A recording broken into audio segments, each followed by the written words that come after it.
episode of What's Going Down in Bruintown. Today we are visiting Chuy's, which is on the corner of Broadway and 19th. We're here to check out some of their amazing food. But more importantly, we're here to check out one of their waiters, Dave Armstrong, who is going to tell us about his story and what he does outside of Chuy. So come on and check it out with me.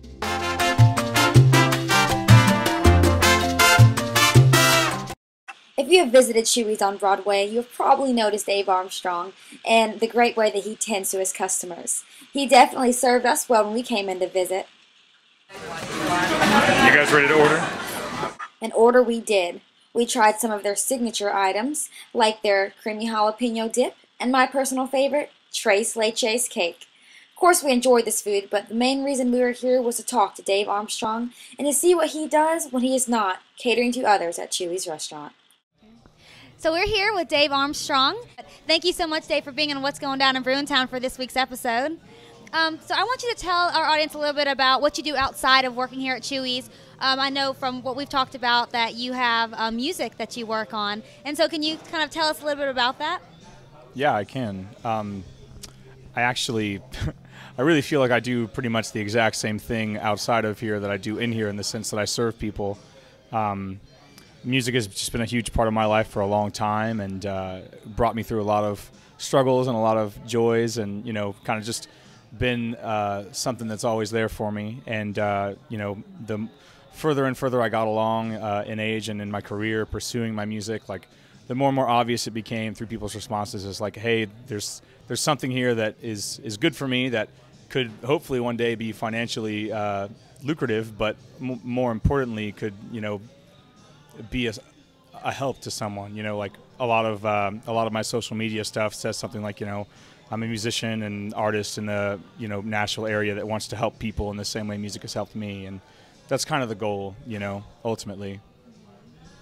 And that shows so much of your character, and I love that you just said that you do the same thing here. You love to serve people, and I think a lot of musicians should strive for that goal. So tell me a little bit about when you discovered that music was your passion. Just to rewind a little bit. When did you start playing, or tell us of what you do, like what musical instrument you play, what you do? Yeah, I'm a songwriter, and I also play guitar, electric, acoustic. For a long time I was pursuing kind of like a solo singer-songwriter, very kind of alternative folk Nashville type thing, and recently I've kind of tried to experiment and move forward towards a more rock-oriented sort of thing, something a little more experimental. And so I play in a couple of different projects. One is my solo stuff, Dave Armstrong, which this past May I released my first solo record for, and that's kind of like the first thing that I've really gotten under my belt that I'm super proud of. And then another band I play in called The Joy of Painting is more of like a rock and roll type thing, like pop rock. Elvis Costello meets The Killers meets The Strokes, and we just had an EP release recently. We released our EP called Asterisk this past Thursday down in Murfreesboro, and it's turned out really well. We're really excited. We're getting more involved in the Nashville scene here. And my newest band, The Constables, which is, I'm the front man of it, but it's kind of more about a sound, more about not being a white guy with a guitar, essentially. That has just gotten started. We're only a handful of shows ahead of, the past, so we're always working, trying to improve our sound and learn, and starting to try and get some recording done, that kind of thing. So, and I also play bass for a girl named Abigail Blythe, and that's kind of like, an indie folk type of thing, like a little bit of a Beirut influence, and a lot of, if St. Vincent was a little less mathy and intense and had a ukulele instead, maybe that's kind of what it's like.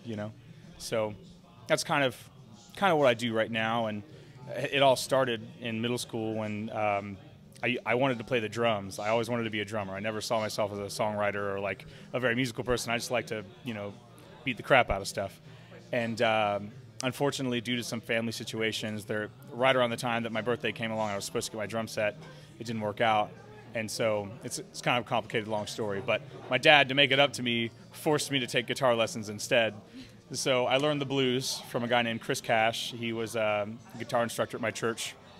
And he had like a jet black, greased back hair with a ponytail, cowboy boots, always wore the jeans and like a leather vest, like very much that guy, And first thing we learned was just like, the basic 12-bar blues. And from there we learned stuff like the Hives. And maybe a year or two after I started taking lessons, I got my first acoustic guitar, and that was when I became the white guy with a guitar, really got into songwriting and My first song was a breakup song for my girlfriend's ex-girlfriend now, of course. I wasn't very classy with the ladies at that time, but that's okay. You learn, you know, you grow. So, but yeah, so since then, you know, I've been writing a lot of music and playing a lot of music, just more and more and more, you know, as time went, and decided to pursue a recording industry degree at MTSU, and just graduated there this past May, the day after I released that first solo record, which is called Your Voice a Violin, Your Tongue a Tambourine.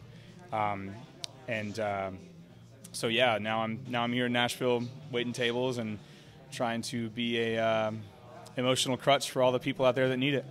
Well, from just listening to you talk, I know you probably inspire people, and I'm being actually inspired just by listening to you. I'm sure the audience is feeling the same way. But talking about inspirations, do you have a single, whether it be a musician or a family member or someone who just really just inspires your feel for the music that you do?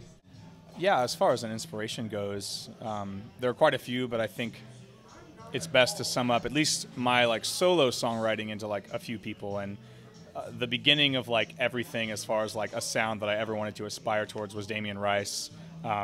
He's a singer-songwriter from Ireland and has a couple albums under his belt. He's not really active anymore, but he just has this like dynamic, amazing passion, you know, and I don't know what to say about him other than I just loved him so much. You know, he was kind of a first love for me musically. Him and Coldplay were like the first two artists that I really got into, and once X and Y came out with Coldplay and Viva La Vida, I started to kind of stray away from them. But by that time, I had grown so much musically that I was, you know, listening to other stuff. And so Damien Rice has a lot of like passion and like just this raw sensibility to him, where it's like you just feel like you are just getting the deep down, real stuff out of his heart. And I've always wanted to provide that, you know, to whoever listens to me.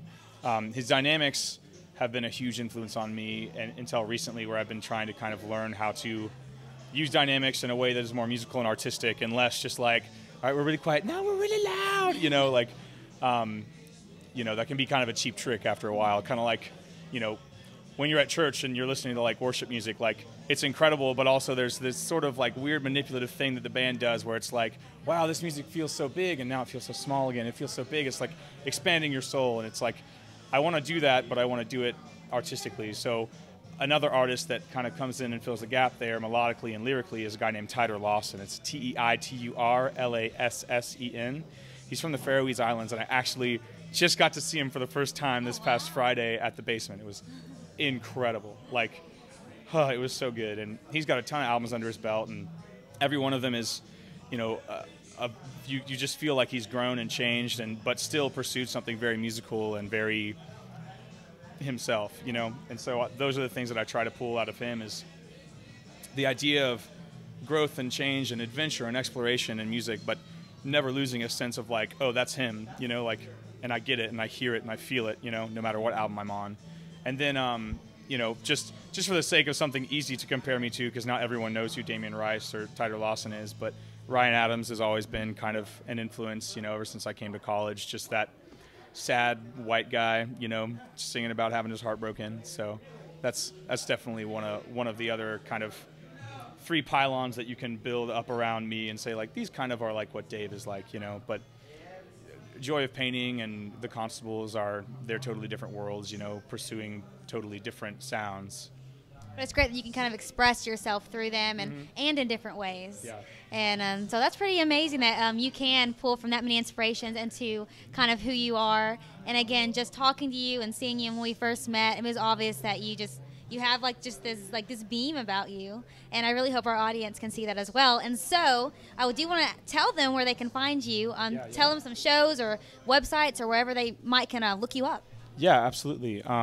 You can find me on Facebook. Facebook.com/Dave Songs is like my personal profile.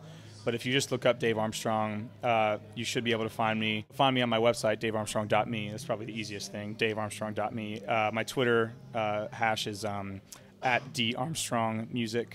The Constables is at Constables Band. The Joy Painting is at JOP Band. I just recently finished a music video for one of my songs off my solo record called Tambourine, and when I say I finish it, I really can't take any credit for it. My sister's boyfriend, Alan, He is the producer of that project, and he did it for his senior project at Watkins College of Art and Design, and he just did an incredible job. And so it's up on YouTube. If you search Dave Armstrong tambourine, you'll find it.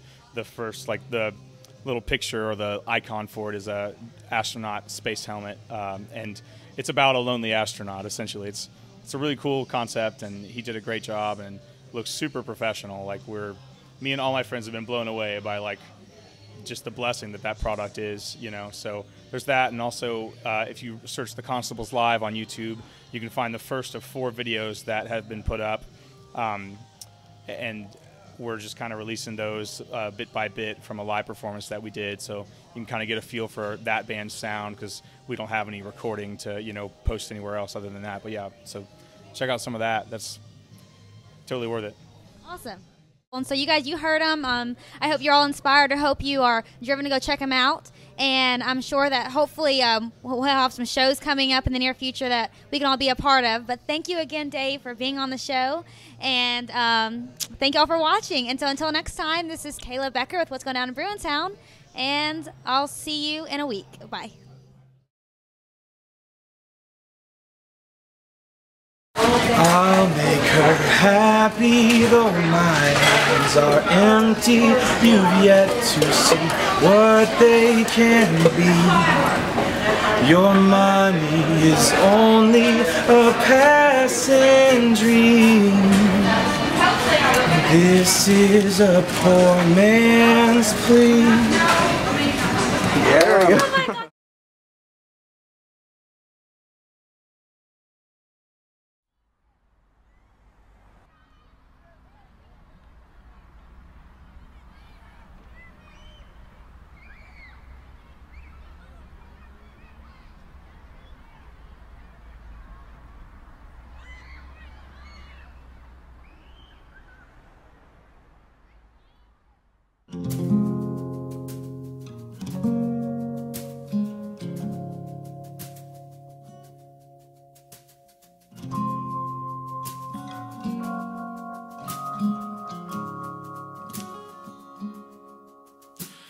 Sick with loneliness, sick with gravity.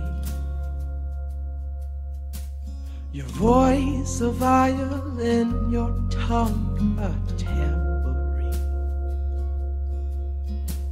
You shake inside my mouth and you ring against my doubt. You write a song that no one ever sang to me, and it went ooh.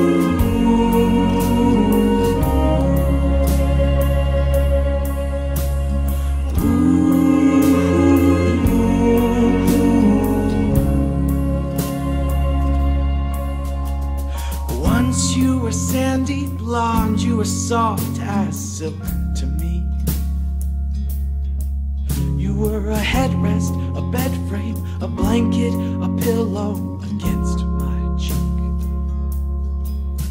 But your love kept changing colors, just like your hair. And soon I became sick with the words you said to me. And they were